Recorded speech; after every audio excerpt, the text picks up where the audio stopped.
Après les 10 commandements, on en parlait ici même il y a quelques jours, c'est une autre comédie musicale culte qui se joue à Paris, au Palais des Congrès. Et sur Seine-Marie, il y a deux artistes martiniquais. Et tous deux se relayeront dans le rôle de Clopin. Alors Clopin, rappelez-vous, c'est l'un des personnages de Notre-Dame de Paris.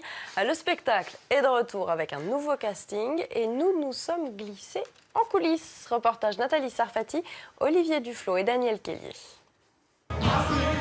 Voici Clopin, l'un des principaux personnages du spectacle musical Notre-Dame de Paris. Mais qui se cache derrière ce rebelle, ce meneur de la cour des miracles? Venez voir, je vous présente mon copain Jay. Je ne supporte pas le mec. Alors Jay est le clopin principal. Jay c'est un peu mon idole dans l'idée. Voilà. Lui c'est le roi de la comédie musicale. D'ailleurs chaque fois que j'ai besoin d'un conseil, je lui demande à lui. Et oui, Jean-Michel Vaubien, les comédies musicales, il connaît bien. La dernière en date, Gospel sur la colline.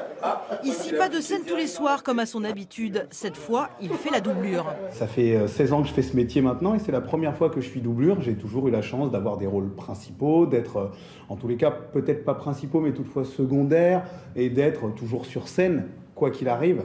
Et c'est vrai que là c'est assez étrange. Pour Jay, c'est sa deuxième comédie musicale. En 2002, il joue dans Cindy avec la chanteuse Lame.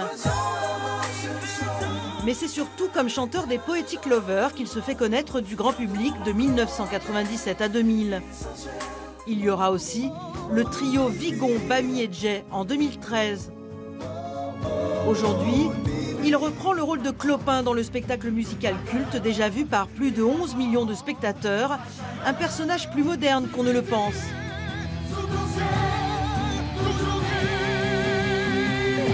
Moi quand je suis en voiture et je vois quelqu'un dans la rue ou que je marche dans la rue et je vois quelqu'un avec son enfant, c'est quelque chose qui me touche énormément. Et le message que porte Clopin avec ses sans-papiers, ses étrangers, il y a une certaine similitude avec ça et c'est ça qui m'a plu dans le rôle de Clopin. Ce qui a plu aussi à Jay, c'est la performance. Un exercice différent de ceux qu'il a pu connaître. Une exigence de travail impulsée par Luc Plamondon et Richard Cochiante qui a fait passer les castings. Ça passe à travers un côté technique d'abord, et puis après un côté d'interprétation. Et là, on est très sévère. On essaie d'arriver au maximum. Donc on leur demande plus. En attendant le lever de rideau, visite des coulisses avec Jean-Michel. Là il y a du boulot là. Et c'est vraiment un travail d'orfèvre. Tout est fait à la main.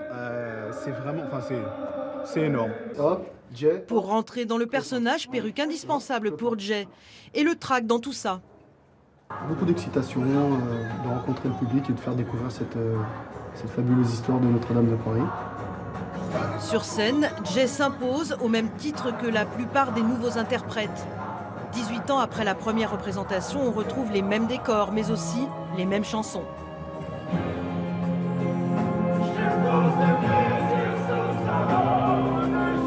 La magie opère toujours. À la fin du spectacle, après un salut nourri d'applaudissements, c'est une salle entière qui reprend le titre Le temps des cathédrales. Le temps des cathédrales. Et il n'y a pas que le public qui est happé par les chansons. Notre-Dame et nous te demandons asile. Les clopards.